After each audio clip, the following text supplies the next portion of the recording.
Hey there, mga my loves, Virgo. Thank you so much for always staying here with me in this channel po. So yun na, bago natin simulan ng reading ito for you guys, reminders muna tayo na hindi po lahat kayo ay makaka-resonate. Kaya naman, just take only what resonates with you guys. And syempre, wala tayong gender here. So babae, lalaki, LGBT cross-watchers, you're all welcome here mga babes. You can flip roles if you want. So, ano pang hinihintay natin? Timeless din ito, okay? Kaya naman, let's go! At alamin na natin no, ang energies ninyo. Let's check your energies. So, Spirit and Angel, guys, Archangel Michael, thank you so much for being present here in this reading. This is for my dear Virgo people, please. What do we have here? Ano pong meron here for Virgo? Can you please show us? This is for Virgo people.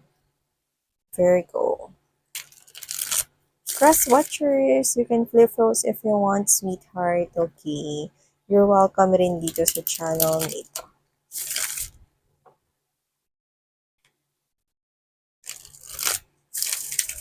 Alright, so let's go ahead and na natin, Virgo, ano bang meron dito mga messages na dapat mong malaman? Let's see what's your energy here and what's about to come.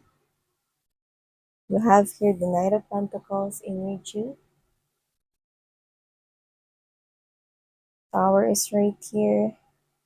Someone here is having this kind of diet or meron ditong connected with diet. Gustong mag-diet siguro or baka ginagawa niya yung mag-diet pero nagkakaroon ng difficulty. Yung iba matagal nyo ng planong mag-diet pero mukhang di nyo may isagawa no, or nagkakaroon rito ng parang issue. Yan, no. So, mga babes, huwag kayo basta-basta magda-diet ng magda-diet lang, no. Kailangan meron talaga kayong advice coming from an expert. Yan, no? Pwede rin naman kayo manood sa YouTube, no? Yung mga legit dyan na mga nag-a-advise na ng mga gym-related or instructor ng mga nutritionist kind of thing. Yan, no?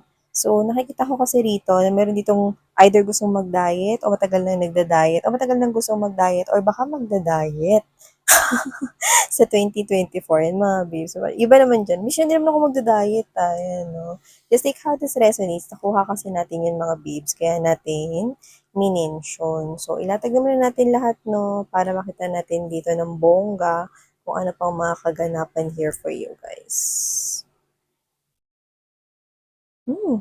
You do have here 4, okay?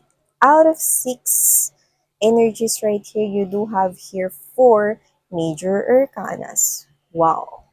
So, whatever it is happening here, Virgo, nakikita ko rito na kung ano man yung nangyayari sa inyo ngayon, no? Mukhang malaki ang pinalaman rito, no? Ng iyong angels and spirit guides, no? Or ni universe rito sa mga pangyayari or kaganapan na ito for you. Okay? So you do have here the Six of Wands. Look at that. Four of Swords. And there's this Page of Swords. Yeah. Bingo. So yung mga babes, hindi ko sinasabing nagbibingo kayo ngayon. But there's definitely right here stability coming your way. At ito ay new life, no? New world for you guys. No, kung ano man to, nakikita ko, no, na mag-a-adjust kayo rito, but in a very, very good way. Your fortune is changing. That's what I'm seeing. And a lot of rest, calmness, serenity, victory, no? Yung iba, literally, mapupunta kayo rito sa hindi naman talaga as in parang gamay ninyo. Pero yan ang nakikita kong makabubuti at dyan talaga kayo nakatakdang mapunta. Okay? Like literally, no, pwedeng something here na hindi komportable sa'yo, pero yan pala, no, ang magpapaangat ng life mo or yan pala mga babes ang magiging daan upang magkaroon dito, no, ng malaking pagbabago in a positive way. Kasi your fortune is changing. Kaya nandito tong mga major arcanas natin dito. This is something here that you do not expect. Like, this is something here that will happen so drastically or abruptly right here. So sudden it is. Pero nakikita ko rito that it will give you rest. At nakikita ko rito na ikaw mismo ang mag-e-engage ng sarili mo ng bongga rito. Kasi dito Virgo, nakikita ko na ang bilis mong pumikap.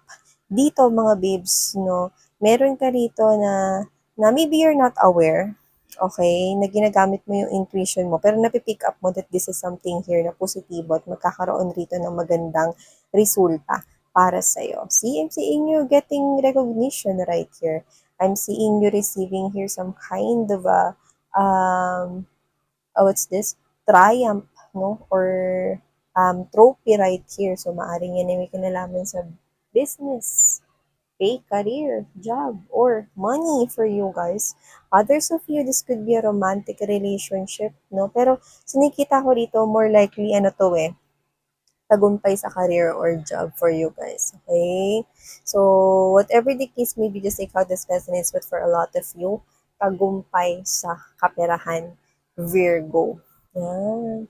Yung iba sa inyo siguro mahilig sa mga crystals, but doesn't have to be. But I'm seeing a very calm energy na mas mararamdaman mo, no, for the upcoming weeks, months for you. Virgo. And yes, I do have here that you will receive some kind of a communication, no? Coming from someone here na close kayo. So, pwedeng siya ay friend mo ng high school tapos hindi kayo nagkasama kasi magkaiba kayo ng school or baka magkaiba kayo ng lugar or nag-aral siya sa ibang place, no? So, whatever the case may be, I'm seeing you getting a communication like, "Uy, kamusta ka na, Virgo? Ano na?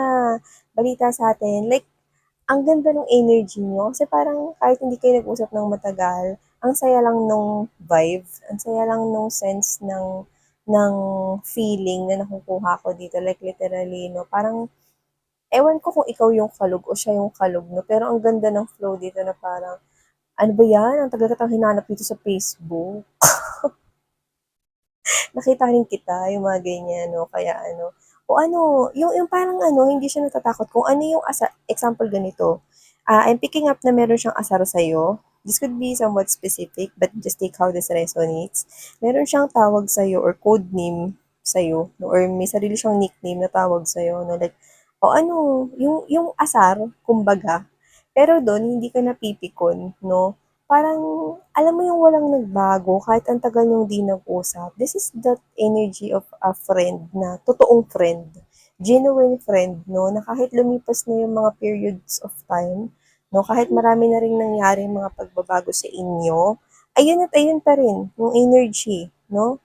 Kung gaano kayo kakalog dati, kung gaano kayo, no, kakomportable sa isa't isa, ganun pa rin dito. Ano ba, parang ikaw, ay, kaloka ka talaga. Hanggang ngayon, ganyan pa rin yung tawag mo sa akin. Na bakit ikaw? Yan, no. Ikaw nga yung ipin mo, parang rabbit eh. Yung mga ganun, example lang yun mga babes, no. Tapos, tawanan lang, no. Like, hala! Like, makikita mo isa't isa. Hala, alam mo, chumabi ka. Parang ganyan, no. So, whatever the case may be, ang ganda. Kasi, nakikita ko ito, no, na mangyayari this holiday season. So, either talagang pinursige niyang hanapin ka sa social media or siya ito na nagtanong-tanong, no, kung saan ba kayo lumipat or whatever, baka dating kapitbahay na kaibigan mo. Basta close kayo. Yan. At ito pa, no, isang maganda. Mensahe rito ng inyong angels and spirit guides right here, no. Like literally, Virgo. Yan na nabubulol. Yan, Virgo, no? Nakikita ko rito mga mahal, no? Na meron ditong panibago talagang like new life na naghihintay para sa'yo. This is the reflection here of that clear blue sky. So, ibig sabihin, no, meron ditong pagbabago, no, na maaaring hindi mo ikatuwa ngayon, pero magdadala yan, no, ng parang alam mo yung ano, twist and turn, yan, no. Parang twist of luck, sabi ko nga sa iyo, your fortune is changing here. Yan no. Your fortune's wheel is changing here. Yan no. Kahit wala dito yung wheel of fortune, nagbabago rito yung buhay mo. Like literally, meron ditong mangyayari na ayaw mong mangyari. Like yung sitwasyon na pwedeng super attached ka. So I don't know if that's pwedeng super attached sa trabaho. Super attached rito sa connection, pwedeng sa love life. I'm seeing na merong mangyayari dyan. Like, literally, nakikita ko na kung ano yung bagay na yan, simula na yan ng isang magandang pagbabago rito. This is a reflection of a clear blue sky. At ang maganda, may katuwang ka dyan. Minsan hindi ba yun yung kaninang binabanggit mo na friend ko na hindi.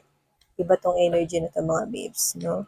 So, kung sino man yan, meron ka dyan na ipakikilala yan sa'yo sa mga susunod na mga buwan dito for you, no? 2024 ko nakikita tong reflection, no, ng isang clear blue sky. Meron ditong isang tao na magiging, alam mo yon, magiging suporta mo rito. So yan, no? Hindi ko pa masabi kung magkakaroon dito ng isang magandang relationship sa inyo. Pero nakikita ko, no, na isa siya rito espesyal na karakter na ilalagay sa buhay mo na makatutulong rito upang, okay, buuhin mo to, no, na panibagong mundo na to. Pero hindi maitatatwa na yung iba dyan, no, pwedeng hindi lang to tulong, no, maaaring magkainlaban din yung iba dyan. That's what I'm seeing right here. Pwede kayong ma-inlove dito sa tao na to. Sa iba, this is someone here na magiging alliance ninyo, makatutulong sa inyong growth, no? Especially sa pag-unlad ng pamumuhay mo. Yan, no? Spirits are also saying, with the high priestess right here in the devil, you need to listen to your intuition more. Okay? Meron ka ritong ka-karmic partner na hindi mo pa ma-let go, let go. Kailangan mo na siyang i-let go. So, if this is you na parang, I miss yan, ano, nakapag-break na ako dyan, matagal na, separate na ako dyan. No? O, okay. Kasi nakikita ko yung ganun dito mga babes. Okay, Virgo. Pero kasi, nakikita ko rito, doesn't have to be na kumukonek, na hindi ka na, ay, doesn't have to be na break ka na sa kanya or separated na kayo, disconnected na kayo. No? Ibig kasi sabihin ng devil dito, if this is your reading, naiisip mo pa rin siya. Naisip ko siya minsan pero ano eh, hindi ko na siya mahal eh. Oo, babe. Pero ang nakikita ko rito, gusto mo siyang durugin. Gusto mo siyang durugin, no? Para siyang pamintang buo na gusto mong durugin no? Para maging paminta, no? Na ano, 'di ba? Durog. So whatever the case may be, ibig sabihin nun, may galit ka sa kanya. Anong ibig sabihin nun? Nagbibigay ka pa rin ng energy sa kanya. Kailangan mong hilumin dito yung sarili mo. Kasi nakita ko rito, no, ng peras. So whatever the case may be, no, that peras right here is that fruit, okay, na kailangan mo ritong i-harvest. So, yan. Nakikita ko rito mga babes. So, alam naman natin yung peras, di ba? Yun ay hindi tuyot. No? Yun ay, tawag nito, matubig at pagka yun ay kinain mo fresh na fresh. Di ba? So, whatever the case may be, I'm seeing right here, no, na meron dito na bagay na naghihintay sa'yo. Kagaya nga na sinabi ko rito, no, meron ditong isang clear blue sky, no, na paparating sa'yo, no? At mamaya ako sasabihin kung ano pa yung kasama ng clear blue sky na yan. Pero you need to let go right here, Virgo, of what is somewhat toxic, no? Sa thoughts mo kasi, may isip mo pa. Sa feelings mo, galit ka pa. Okay? So, hindi naman sinasabi ng spirits and angel guides mo na magmadali ka maghilom dahil wala namang shortcut sa healing process. Pero kailangan mo rin pagtuunan ng pansin no, na mag-let go. No? I-accept ang reality na okay, nasaktan ako ng tao na to, pero let go na. Yan. Kasi yun talaga yung daan para makapunta ka sa panibagong mundo. Kasi kahit anong gawin mo na gusto mo tumuwid sa new life na yan, new beginning na yan, no? Ayan na nga handa na eh, no? May rebirth na nga tayo nakikita rito, may new beginning na. Pero as long as okay, may parte pa rin ng nakaraan rito. Nagho-hold back yun sa'yo, unaware ka man or aware ka. Okay? So, yun. It doesn't matter kung hindi mo na siya love or mahal. Labas na yun. Pero, kung naka-attach ka pa rin na iniisip mo pa rin siya, naiisip mo pa rin yung ginawa niya sa'yo, no? Then you have to do the shadow work. You need to heal yourself. But first, accept the reality that you got hurt and from then, move forward. Okay? So, nakikita ko dito na ito yung kasama ng clear blue sky. Ayaw mo ba nitong sasabihin ko? Meron akong isang miracle rito na nakikita para sa Virgo. Miracle. Ibig sabihin nun, no, meron ditong isang wish na mabibigyan ng katuparan. Wish na nakikita ko na yun yung fantasy and unicorn mo. For you, it is something here na parang nasa pantasya lang, no, at malabong maging posible na mangyari sa buhay mo. Pero, yun yung mangyayari, Virgo. Yan. See, may miracle ka kasama ng clear blue sky na to. So, anong ginawa mo rito? Hakot panalo ka, 'di ba? So nakikita ko mga babes, no, na yan ay magiging abot kamay na lamang sa'yo, no? Basta kailangan mo nang i-let go yung toxic na to or itong kakarmic na to, no? Na hanggang ngayon, no, galit ka pa rin sa kanya, nabibisit ka pa rin sa kanya. Alam ko nagigigil ka sa kanya, no? Ilabas mo na yan lahat, i-release mo na yan lahat at maghilom ka na. Yan. Kasi gustong ma-receive rito ng angels and spirit guides mo, no, itong mga blessings nila na handog lamang para sa iyo. Okay? This is your unicorn fantasy, no? Ito yung mga parang mga colorful butterflies. No? Yan. So, nakikita ko rito, no, na meron ditong miracle na mangyayari sa buhay mo. And you consider this a miracle, of course. Yan. A wish na tingin mo ay hanggang wish lang, pero, boom! Mabibigyan pala ng katuparan ito. Yes! Wishes to come true, Virgo. It's true. Okay? So, yun yung nakikita ko right here for you guys. Okay? Let go. Let go of the devil right here. Yan. No? Tawa ako dun sa ano. May Virgo ba nakikinig ng collective eh, no? Yan, no? Nalala ko na naman si Song Kang, mga mahal na. Paano miss yan kung si Song Kang yung devil? Siyempre, iba yun mga babes, no? Huwag kayong mag-let go. Aimer! Oy, si Song Kang. Siyempre, character ni Song Kang yun dun. No? Devil kasi siya ron, diba? Pero kasi, ito kasi ibang devil to, hindi to si Song Kang, mga mahal, no? Kaya mag-let go kayo dyan. Let go, let go. So, minsan pag si Song Kang yan, hindi kami magle-let go. Ano ba kayo? Siyempre, depende. Ano na kayo relationship niya na ba sa Song Kang? Kaka ano dyan? Pinoportray lang niya yung character na yun dun. Okay? Yan. So, ito ang mga mensahe na nakuha natin for you, Virgo. Thank you so much. Sarang love and light. I know.